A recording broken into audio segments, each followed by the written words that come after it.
Cold email at its core is really, really, really simple, and people make it complex. I don't think people make it complex because they're trying to like gatekeep and, keep less sophisticated people out of the market or make it seem more complex than it is. I think that what happens is there's like some low-level technical understanding that you need to be able to send emails or land in the primary. And like I said, I think it's relatively low-level technical understanding because any software that you're using to do cold email, they will have a support team which you can just message and they'll help you set it up. Okay, so I just don't think the technical hurdle should be stopping you, which means that really being good at cold email means being good at figuring out the letters that you're typing in the email. That's literally all you're doing, is you're putting a message in front of someone. You could be standing outside the grocery shop trying to grab people and, get them to pay for a llama somewhere, or you could be, running billboard ads, or you could be doing all these other things. It's just a way to put a message in front of people. It's very desirable in the business to business or B2B context because most decision makers at companies check their email in most industries, right? So like a plumbing company, the owner probably still checks their emails even though a lot of their work isn't done at a computer, right? A marketing agency definitely checks their emails probably too often, okay? So it's a method for putting messages in front of people, and it's good for business owners if you want to reach out to business owners because you're trying to sell a product to businesses and business owners because they check their emails all the time. That's it, right? So you're essentially stopping someone while they're working and you are trying to make money from them, right? That is what's going on here. They know that. You know that. You're not going to trick them into buying your thing. It's not some magic dance where they don't know what's going on and they think you're like a genuine person reaching out, offering some help, and then, they accidentally tripped over and opened their wallet and gave you $7,000 for your thing. That's not what happens here. You're going to entice them something of value and they understand what's happening here, and then further down the sales process, you're going to ask them for some money and they know that's what's happening, okay? You're reaching out to decision makers at companies. Decision makers at companies aren't dumb. They know what's going on, all right? So in this video, what I'm going to do is break down in depth my learnings and understandings for doing cold email for 7 or 8 years. I keep forgetting exactly. And this is going to act as two sort of things. One, it's going to be for me, where I have a place where I can put all my learnings because I think that's cool and interesting and I can look back on that in the future. And two, it's going to be valuable for you. So this is going to go relatively in depth with writing copy around offers and why they work, because I care about the why more than the how, because the how will come from the why. Okay. So as an outline of this lesson, I'm going to go through the fundamental principles, and this helps you understand why someone responds positively to your message, angles, offers, and copy. This helps to know what to put in the email. And then I'm going to go through some examples and playbooks, which essentially you can think of them as like sort of templates.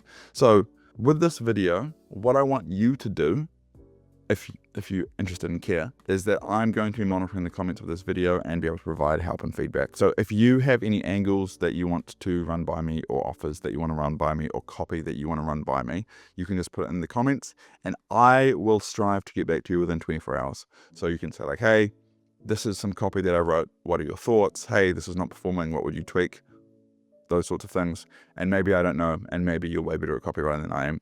I'm open to learning as well. So leave comments down below. I'll get back to you when I can. Let's get into it. Okay, let's get into some fundamental principles. And understanding why something works is how you get good at it. Because once you know why something works, then you can bend the rules, because the rules are typically set above why it works, okay? And so the first thing I'm going to talk about is supply and demand. And it's funny because, I did like a Econ 101 paper at uni some time ago. And obviously you go through like supply and demand.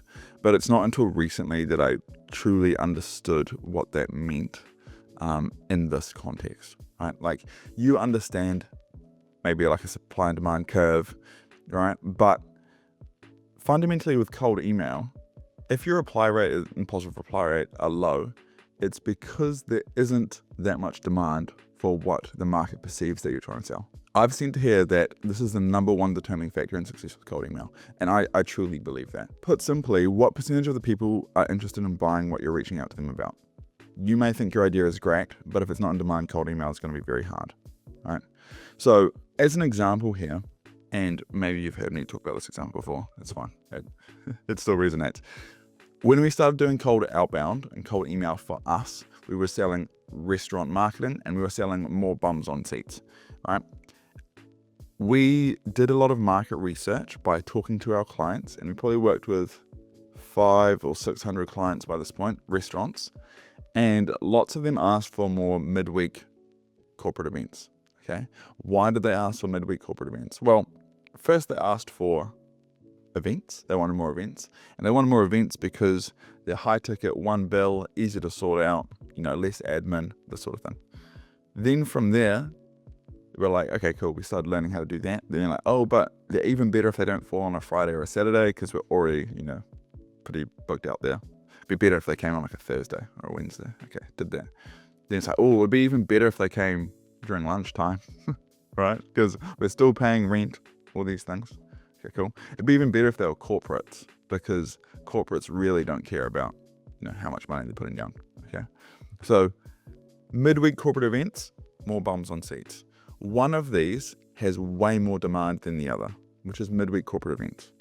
And to this day, if you reach out to restaurants and you say, hey, we can get more midweek corporate events, you are going to book a lot of meetings because there's lots of demand. Okay. You don't need to be good at writing copy to do that. You don't need to be good at cold email, right?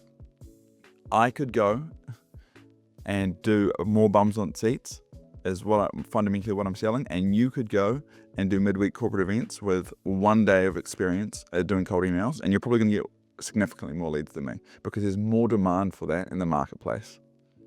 And when we say more demand, you can just pull a lead list of 100 leads and say, do they want this thing? Do they want this thing? Do they want this thing? And most of the time they don't, because, maybe, the venues are at capacity, or they don't want more bums on seats because, you're going to have to sell it to them at like a discount and their margins are tight and all these other little things. But they pretty much all want midweek corporate events because they can all service them and they all make more money from it, and exciting and new and all these other things. Okay. So through market research, you're going to figure out what there's more demand for, and that's going to be the underpinning thing which gives you success in cold email. So demand generation versus demand capture. So I'm not sure who coined this first, but it is a very good principle and way to think about when you're making offers, or when we're talking about demand, right? When we're talking about demand, we're talking about two different types of demand. So demand generation means that you generated the demand, and demand capture means that you captured the demand. A good example of like a demand capture is if you're a mechanic and you're trying to sell fixing a car after a crash. Okay. So you're trying to capture the demand that someone has once they've been in a car crash, right? An incident has to have occurred in order for the demand to be there, right? And that incident is outside of your control. Unless you have a really good way of building a list of people who have just been in a car crash, like in the last half an hour or something, then it's going to be very difficult. You can't go to market with that offer and say, hey, have you just been in a car crash? Da, da, da. Why? Because yes, it'll work for a very small section of people that have been in a car crash, but that section is so small that there's not an arbitrage opportunity there. The ROI isn't there. You're going to spend too much money, time, and effort doing the outbound and not get enough results because there's not enough demand for the service in the market. All right? Demand generation is essentially saying, what's something that I can come up with, an offer or a product, which generates demand. They weren't thinking about it when they woke up. There wasn't a specific incident that has to be happening in their life. They weren't going through a specific set of circumstances. Everyone in the marketplace would be interested in this if I brought it up, right? And this is a random example. You're a mechanic and you're selling like a yearly fixed cost, right? So you could say like, hey, yeah, you can get like car insurance for $900, or you can just sign up to our like in-house car insurance where this is how it works and it's $80 a year or something. Something stupid, right? Now you can sell it to the whole marketplace. right? You're generating the demand, okay? You didn't wake up that morning and think about it. You read the email and were compelled to act on it, right?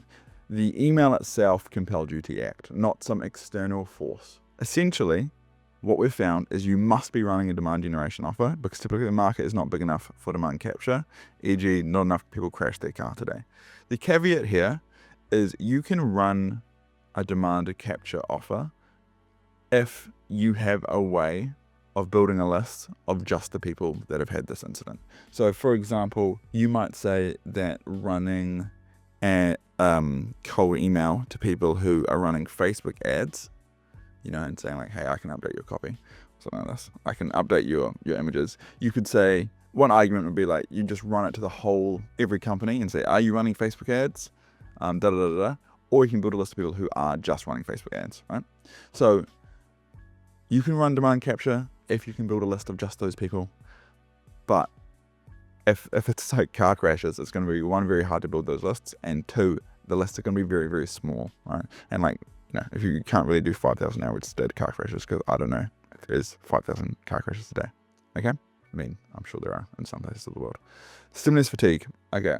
So I put in here, use prop, and essentially what that means is this is a different stimulus, which means that you pay more attention. What I'm saying means more because the stimulus isn't the same as what it was before. Something has changed, okay? So essentially, back in the day, if I was a caveman and I put on this shirt, I would have sensations around my body that essentially say like, hey, you know, there's something weird touching you, I'll get these signals that go to my brain, right? Because I'm used to wearing a shirt, I don't even notice that I'm wearing a shirt. The stimulus of the shirt touching my skin doesn't even register in my brain, okay? And that happens with cold email. If you receive the same email or similar emails often enough, they're not even going to register. Like, I don't know what cold emails we got yesterday because none of them really cut through the noise because they're all pretty much the same, okay? And so what happens is the delivery method, the product, the offer, and the copy all go through some cyclical stimulus fatigue. When I say the delivery method, I mean that the first ever cold email, I can't remember off the top of my head, it was like $19 million in sales from one cold email, essentially. They were selling like computers or this sort of thing.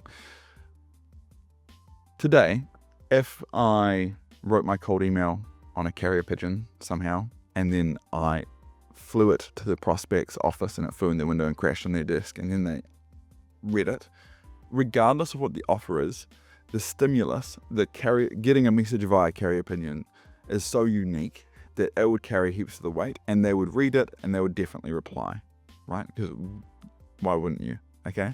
So the delivery method can be a novel stimulus or it can fatigue. Same with the product. I get emails, I would say every 2 days or maybe every day around people editing YouTube videos. Okay.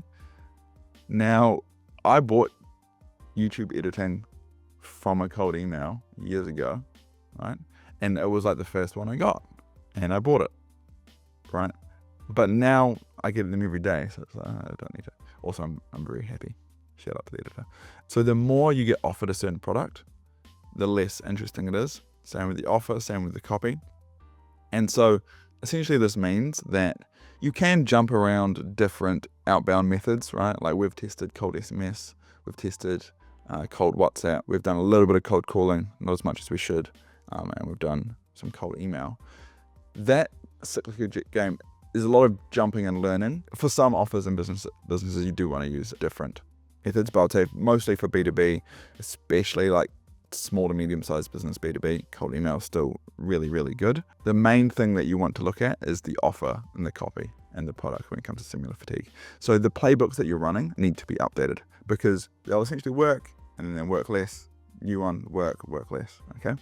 So you just need to understand that things fatigue, and that's just human psychology because your brain's got a finite amount of energy and is only going to give your resources to things it thinks is interesting. And things that happen the same over and over again, it'll just block out. Okay, cool. This is a term that I made myself, and I call it the rolled ankle Painkiller.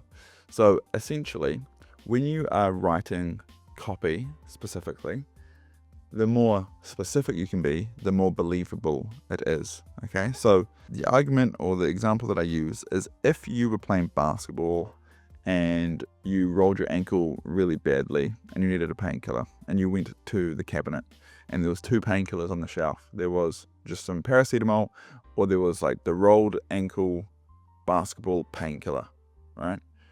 Which one are you going to believe is going to work? You're going to believe the one that's specific to your situation is going to work, because otherwise, why would it be so specific to your situation, right? And essentially, this can be used in cold email to build trust and make what you do more believable.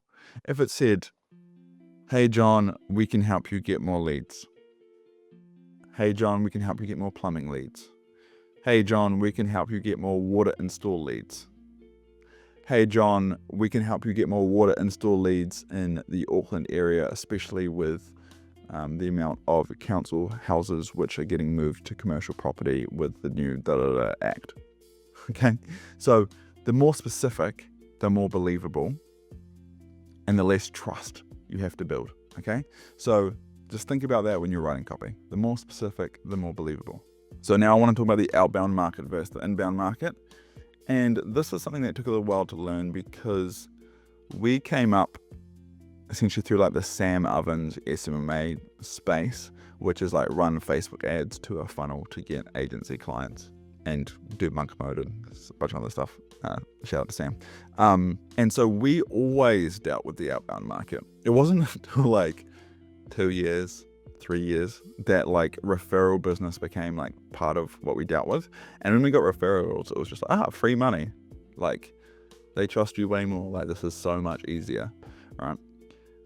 But when we work with other companies, they may have only dealt with inbound people, and so they're confused when outbound people like don't show to their onboarding call or something, right?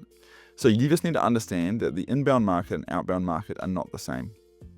So the outbound market is a group of people that don't trust you. Just treat it like this. You've got people that don't trust you and people that do trust you. The outbound market is people that don't trust you. That's an easy way to think about it. So when you come up with crafting offers for outbound, you need to understand, like, is this a type of product that someone who doesn't trust me, this group of people, would buy from me? Like, you just assume that they don't trust you, right? So a classic example of this is like, we would have a client and they would say like, hey, yeah, so, you know, I've got 20 clients and like he's been asking for this like AI tracking dashboard so that they can see all these metrics. And so we've spent heaps of money and we've built this awesome AI tracking dashboard. And that's what we want to go to market with, because like we're the only one in the space that has this. Okay. The problem is the outbound market does not care about your AI tracking dashboard. Okay. Only your inbound market does. People who already know, like, and trust you, your current clients. Don't treat them as like a test case for what will work for the outbound market. Okay. This continues into like sales systems as well, meaning that the outbound market is a group of people that don't trust you. So like they might be interested when they reply positively, but then not get on the sales call because their daughter is homesick from school. And like they don't know, like, or trust you. So like that is way more important than your meeting. It's even more important than saying that they need to reschedule your meeting. Okay. Because they don't know, like, or trust you. Or maybe they've even like booked, like been sold and then don't show up to their onboarding call because things happen. All right. So fundamentally understand that we're building for the outbound market, and don't take lessons from the inbound market and apply them to the outbound market. Okay. The way that we do onboarding for the outbound market is different to how we do onboarding for the inbound market, because they don't trust you. They, being your customers, don't trust you until you've gotten them the desired result. It's not like, oh yes, they've said yes, they'll buy, and now they trust you. No. It's way further down the pipeline than that. Cool. Next thing I want to talk about is loss aversion. And essentially, humans care a lot more about losing something than gaining something. And I think this is just because a lot of us we're animals, and we are like threat detection, and we just don't like losing things. Even like a negative email that I get in my inbox from like a client will be way more on my mind than a positive email that I get from a client, right? Because, and I put here, I care a lot more about losing clients than gaining clients. Like, if a client leaves, I feel that a lot more than if we get another client. I'm like, yeah, cool. And this is the same when it comes to outbound messaging. Typically, people care a lot more about missing out or losing something than they care about getting something, okay? So I value removing the pain of losing clients more than enjoy the benefit of gaining clients, right? Like if there was 2 offers out there, one is like, I guarantee you won't lose any clients for 6 months, or I guarantee we'll give you X amount of clients in the next 6 months. I'd probably do the losing clients offer, even if that one makes me less money. And that's stupid and emotional, but that's just, that's my answer. There's 2 ways that we typically see it in, that you can do it in the copy. So one's like a competitor, which is like, hey, like we're connecting moving companies with real estate agents and we need a person in the London area. I was looking at you guys along with John's moving company and moving company XYZ. But I thought I'd reach out to you guys first because I see that you guys have like 8 vans. Is this something you want to have a chat about? Right? You've now like just name dropped that like you might be giving this to their competition and they don't want to lose that. Okay? You can also just put deadline, right? So this, hey, we can do this offer's working for the next 4 days or whatever. Or you can literally just write an offer around loss aversion, e.g., we guarantee that you won't lose any clients, right? So you could say like, hey, we've got trained client success managers for cold email agencies and we're looking to place them. They come with a no-lose client guarantee, something like this, right? That would be an interesting offer around loss aversion. So information gap theory is a fancy way of saying that like keep clients curious and they'll move forward. So curiosity arises when we notice a gap between what we know and what we want to know. And this gap creates an uncomfortable mental state. You can leverage this mental state to move people down the sales process and essentially use open loops, which I should be doing a lot more on my YouTube videos, but I will get there someday. Essentially, if someone has questions or asks, you don't want to give them everything. You want to give them enough to be curious to move down the next step. And why do you want to do that? You might think that like that comes from a place of bad intentions, but the reality is that in order to sell them something, especially, and I'm saying high ticket, but like something over $1,000, right? You need to talk to them in some sort of sales call or video call because that builds trust and they're not going to buy that without trust. But if you give them everything up front, then they're not typically curious enough to get on that sales call, right? Because they think they can make a decision without you, okay? And so what you want to do is leave it like open looped enough that they get on a sales call and then you give them everything, but you also go through and build trust with them, okay? So those are my key like fundamental principles that I look at when I'm writing copy. Okay, so let's talk about angle, offer, and copy. So the angle is the approach you're going to take to your offer and hence the copy. Meaning, are you just going to explain what you do? Are you going to try and give them something for free? Are you going to pretend to be referred? So an outcome angle is this product gets you this angle. A lead magnet is like a free thing of value. A front end of it offer is like pitching a front end product, right?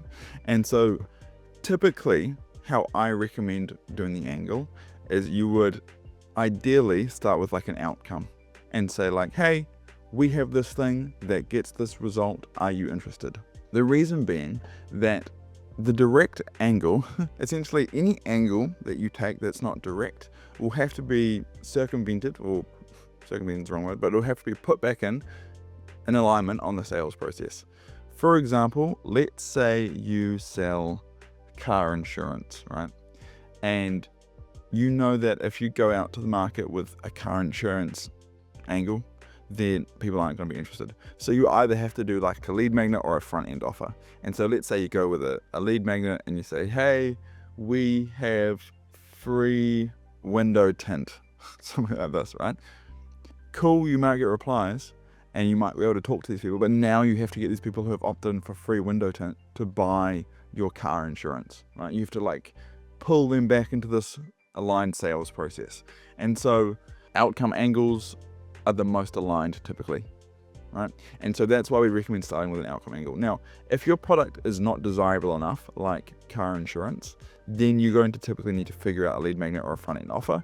And then you're going to have to figure out how to pull them from this lead magnet or front end offer back into the sales process. So you're going to start by doing the outcome angle, and you're going to learn essentially, is there demand for the services? So for example, if you sell website design, there's no demand for website design in the outbound market. Like, I'm sorry to say, it's just a very hard thing to just say, hey, we do website design.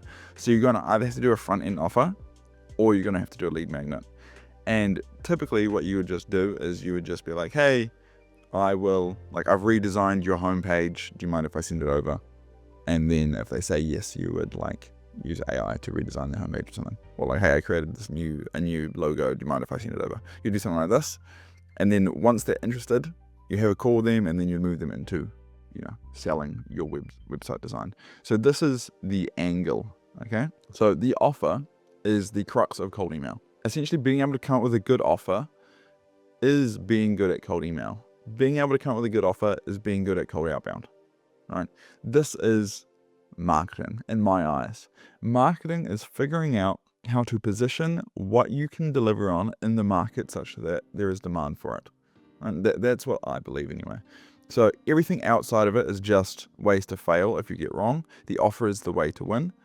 When your cold email is not working, the first thing you should look at is the offer, okay? When your cold email is not working, the first thing you should look at is the offer, all right? People don't. They think it's like, well, the offer must be good, so it must be going to spam or something like this, all right?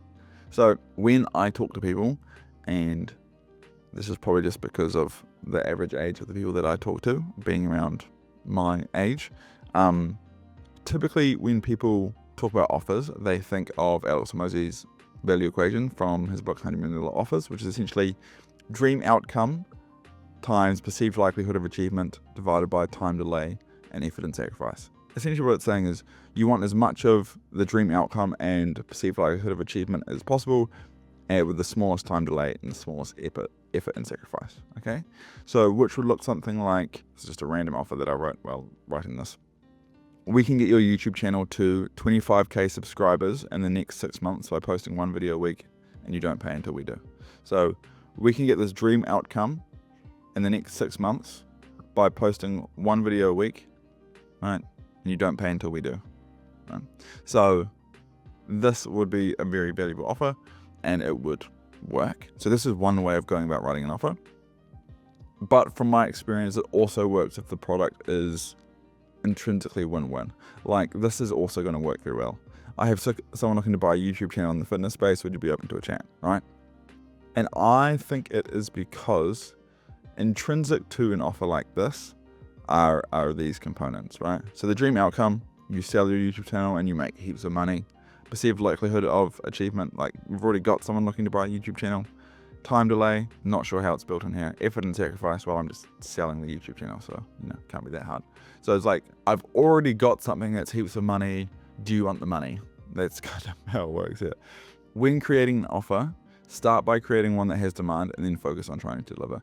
And I think that this is something that's underrated in terms of how cold email works. When you're just starting a business, especially if you're like coming up in the cold email space or the SMA space or this like make money online space, you're just trying to figure out, where can I get clients? That's literally what you're just trying to do. You're like, oh, who's going to pay me money? You're less worried about how to fulfill and like keep them and get the money. And that puts you in the headspace of looking for demand, right? Like, we started working with restaurants. Like, I mean, I like food as much as the next person, but I don't really care about restaurants that much. But lots of restaurants wanted to buy what we had to sell, and so we worked with them, okay? So when you're creating an offer, what you're trying to do is figure out where the demand is, okay? Because solving supply side issues, in this context, it's not like you're trying to supply crude oil. Solving supply side issues is far easier than solving demand side issues, right? If you had 15 intro calls a week with florists looking to grow. Actually, let's say if you had 15 intro calls a day with florists looking to grow, you'd be able to build a business. You'd be able to figure out the rest of it. Right? Let's say you had 15 calls a day for the next 5 years. with florists who are looking to grow. How much money could you make?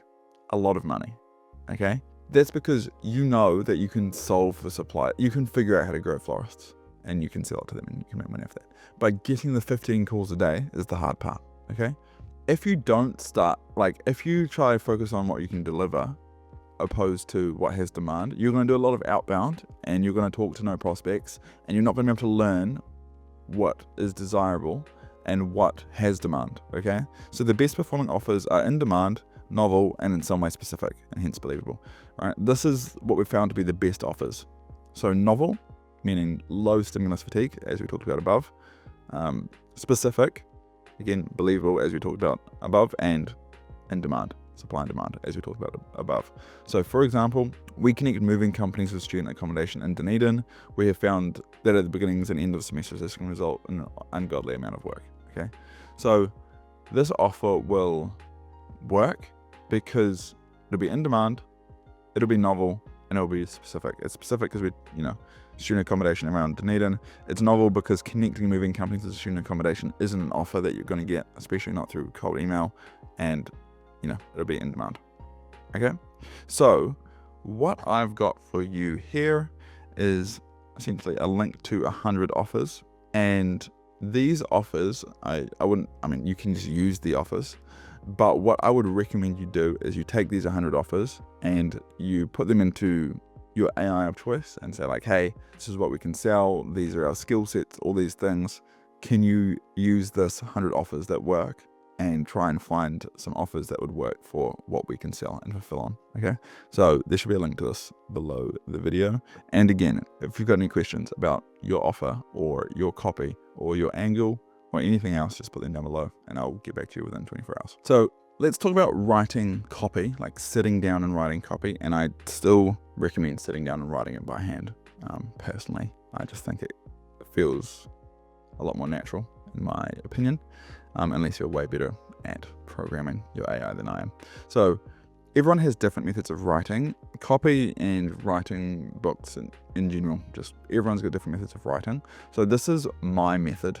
So what I do is I will randomly pick a prospect, right, from the list that we're going after. I will look at their website for a minute or so.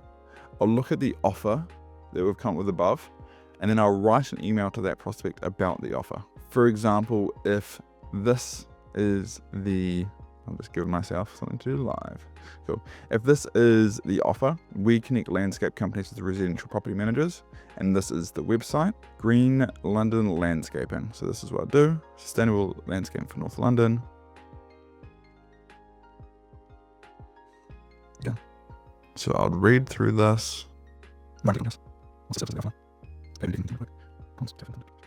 So they look like they make like quite cute, kind of bougie. Cool. So that's enough looking. So this is how I'd write the copy. Hey, do we have a person here? So these are the three people. Okay, so Phil is the partner here, the landscaper. Hey Phil.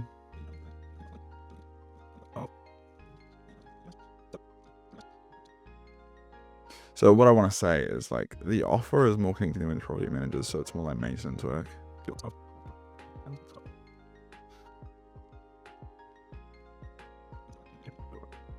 So this is how I go about writing copy, and it's not like I've followed like, some framework like this. We're looking for a landscaper in North London to connect with our network of residential property managers, and I was having a look at you guys. So we're looking for a landscape. This is the offer, right? From your website, it looks like you do lots of beautiful back gardens, etc. Most of the work is similar, but there's also a lot of maintenance work. So what have I done here? I've been specific, all right? And that specificity has made this email way more believable, right? If I took this line out, right, the email is way less believable. Essentially, we're connecting the work is pretty consistent. This is just done naturally when writing, but this line here is tying into what I'm doing here, right? This is specific, making it believable, right? Essentially, we're connecting the work is pretty consistent. So, and then this is like the outcome, consistent work, right? So there's heaps of ways to write this copy. You could write it a different way. So then once you've written the copy, you look at it and you decide which bits of data are custom variables. So the area, and with this one, realistically, this is where knowing your lead list helps, right? Like, I know that you probably don't, like, this feels like you would need to, like, you know, come in here and figure it out. But the reality is that you could leave this line for pretty much all landscaping companies and it would be fine. Because essentially you're saying like, hey, I see that you've got these high ticket services on your website. Do you also do maintenance? And they'll probably say, yes, we also do maintenance. So you can probably leave this the same. Essentially, we would connect you guys in the expression. So this will work. And why do I know this will work? Just because I've run a lot of cold email. So this would work. London's massive, so you would want to say North London. I like leaving it lowercase because it just feels more natural. And so you could just go and pull this. You probably, when you pull the leads, you're probably going to get an area, and then from the area, or you get an address. From that address, you want to like normalize it into what locals would call the area. Like North London is called North London by people in London. That's what they say. So I'm in North London right now, actually. So you can then look at the copy and decide which ones you want to keep. So then you can just like walk through. I can walk through doing this. Fantastic, good little task I've given myself. So let's go to and see if I've got some free leads here. Yeah, don't have any landscape. I'm just going to do like tree trimming then. Let's just say you've downloaded tree trimming. So you can get this for free. I'm not going to do it with the emails because I'm not going to pay myself $5. But here's a whole lot of tree trim leads. What you can do is I'm just going to, I'll download it. And I'm going to go to Clay. And I'm just going to show you how I would enrich this data in Clay. And again, we still use Clay just because we're on like a legacy plan. And so we don't have to pay, like we just pay like, I don't know what it is, $150 a month just to be able to use Clay. And then we just use our own API keys. So I'm just going to enrich this data. Wow, so many free leads. What great value. So what we want to do is we want to find out this North London equivalent. So we've got region, city. So, I mean, you could probably just use the city in here, to be honest. Full address. Okay, great. We've hit the 50 limit. So I'm actually just going to delete a whole lot of these leads because otherwise it's going to be very unwieldy to play with this sheet. So what I would probably do is I would probably use the city, but I'm going to do this. I'm going to use Claude 0.40 mini because it's cheap. I'm going to use our API key and say, actually I might just, for this address, I want to know what locals call the area. For example, North London. Oh, there we go. Yeah, so you could go at this and say like, hey, full address, just return the name of what locals.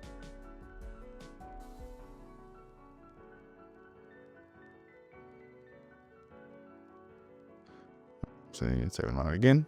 Boom. So then you could use these, right? And that, like, I mean, you could just probably use the cities. These are all rather small cities by the looks of it in America. So you could do that. Right? So we use Clay to do those personalizations, and you can kind of see how we do that there. So another way to write copy also is you can look at data points and then use that as the core of the offer. So for example, if you know that you can scrape recent Yelp reviews and you can scrape Google reviews around companies and see when they talk about issues with the car park, right? So let's say you figured out a system where you can do that really efficiently. So you can actually find all these companies which have issues with the car park. And now you can build copy around reaching out to them and saying like, hey, I saw that Sally left a review about the car park. We can come and fix that. Do you want a free quote? Okay, there's a completely different psychology to writing copy, and like that works great as well. But that is, as we said here, this is looking at some demand capture type copywriting, which bases off like what data you can pull. But That'll work well. That'll work great. It's not like there's one way to do this. You can do it heaps of different ways. Or commonly what people do is they just follow a trodden playbook. So playbooks are structures of copy and offer that people have had success with in the past that have been duplicated, or it's kind of like a template, right? Typically the playbook goes beyond just like what you write in the email, because for example, what I just mentioned above could be a playbook where you can figure out how to scrape concrete reviews, and then you offer concrete services, and then the way that you do the call is you do like you give them a phone call, and on your script you say, hey, I saw that review from Katie, So it'll have like elements that tie through the process, and maybe just top of our head, you could probably do that for all commercial services companies. So you could say, hey, we could do that for cleaning, you could do that for tree trimming, you could do that for concreting, you could do that for line striping, you could do that for a whole lot of different things. And maybe what you do is you have this playbook, but you can run it for all these things. Okay, so here are some playbooks that we have run recently. So the most common one, this is again what we suggest starting with, is the desired result playbook or the outcome playbook. So what is the desired result? And you need to do market research to find this. And this is why I say like no bums on seats versus weekday corporate events as above. So typically when you do this, you'd run it like industry wide. So every restaurant in the US, something like this. So for example, if you wanted to work with tree trimming companies, you might find that tree trimming companies' desired result is more stump removal. So you dig into it and you find that often stump removal is needed by plumbing companies who are laying plumbing pipes, right? And then from this information, you do the desired outcome. Hey John, we connect tree trimming companies with plumbing companies for stump removal. They're typically looking for a reliable company who can service the wider Auckland area. Typically the partnership can get you around 15 additional jobs per month. Let me know if you're open to having a chat. So this is very similar to the copy that we wrote here, because I was just consciously or subconsciously following an outcome angle playbook, right? So this is outcome playbook, as we talked about above, outcome angle, and then that is just like the main playbook. So that's typically what we run. And why do we typically run it? Because it makes the sales process easy, because you're just talking about what you're talking about. You don't have to judo them back into selling something else, okay? But it's fine if you have to do that as well. Competitor analysis playbook. So we've been running this pretty hard for lots of industries. And essentially the main leverage here is that you can pretty easily enrich the data to find local competitors of the company. Meaning like if I just said here, so you can just say, hey,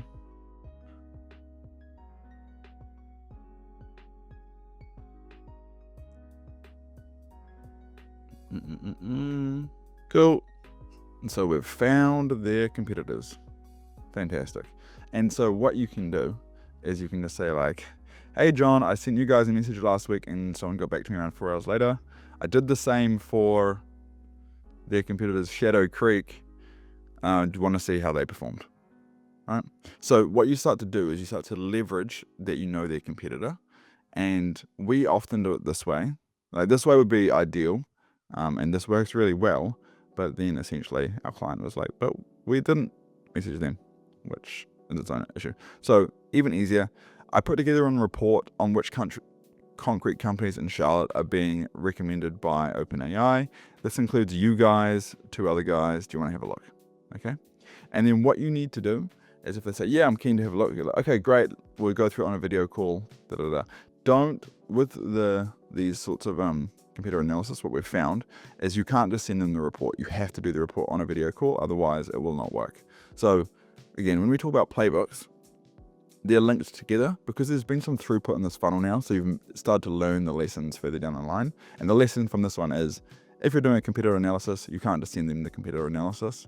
You have to get on a call and go through them on a video call. Okay. Partnership playbook. This works well. It can be, if you're like us and you get agency clients, it can be a hard thing to sell to our clients because they want leads, not partnerships. But this is the playbook. So the goal is to build a genuine referral network. This is the key. You're not trying to bait and switch people and sell them something. Like, this is not like you're using this to go this way and then you're going to pull them back in and sell them your thing. You're literally just going that way. So, hey, John, I work in the cold email space, and we often have people who need content services on top of their lead gen services that we provide. We're looking for some reliable people to hand them off to, either commission or rev share. I don't want to white label as a bit more complex. Let me know if you're open to chat. So you're literally just trying to build referral partners, and you can build like 2 or 3 a month, and then it can just happen, and you can start getting business referred to you, and you have to refer them business. With a referral partnership, you can't just get referred business. You have to also refer people business, okay? So this is the Loom Outreach Playbook, and I've got an 8-hour-long video. Yep, 8-hour-long video on Loom Outreach, which should be on screen now. So there are 2 ways to run this, fundamentally. You can either, in your email, say, hey, do you mind if I send over a video explaining, or I made a video for you, can I send it over? And if they say yes, you then make them an actual personalized Loom. Right? You like, hey John, cheers mate, I was on your website, and you go through it and you build trust, and you spend, like 5 minutes in the video, so a longer video. Or you can just send an embedded video in the second email, and I'll show you what that looks like. So this is the first email, this is the second email, and there's a video embedded in the second video email, right? Cool. And you can see I'm going through here. And then if they click on it, it goes to this page. I mean, this is a bit more sophisticated. We've got it like fully built out, like this, which then, plays on their website. So that gets sent to everyone regardless of if they reply to the first email. And again, there's a much, much, much longer video going on how to do this, including how to build these sorts of pages. Do not think that by sending them a video, you can overcome a bad offer. The video just helps to build some level of trust. It doesn't help to overcome a bad offer. So it's easiest to build trust in the medium of going and getting a coffee with them, or going and getting 16 beers with them. That's the easiest way to build trust. But just text is pretty hard. Sending them a video is easier. A video call is more desirable. But the point being, it builds trust, but the offer still has to be good. Like, heaps of people come to me and do like Loom video outreach, and it's not working. It's not because there's a problem with the Loom video. It's because there's no demand for what they're trying to sell to the market, okay? So this is the Loom Outreach Playbook. I love the Loom Outreach Playbook, but I think it works best.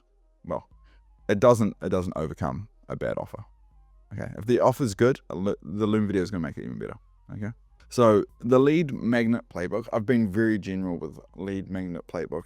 Essentially, it has to be a free thing that they know that they would otherwise pay for, right?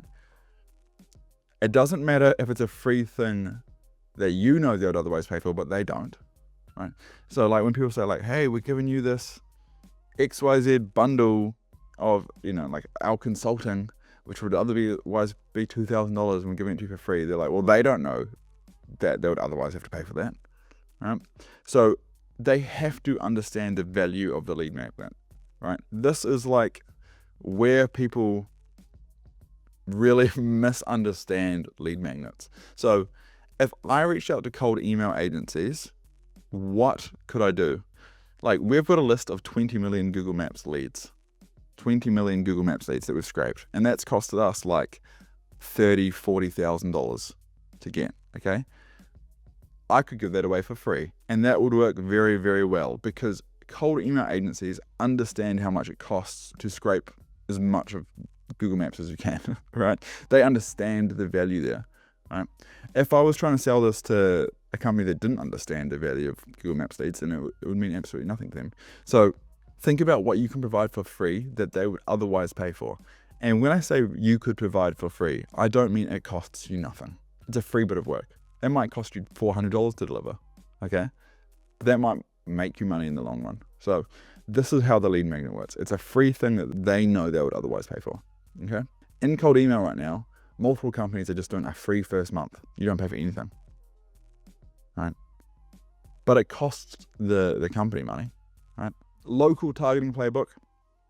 So we use local targeting often in this case, which is when the sales team is struggling to sell leads. So typically you might have an offer and it works to generate some interest, but then the sales team's really struggling to close.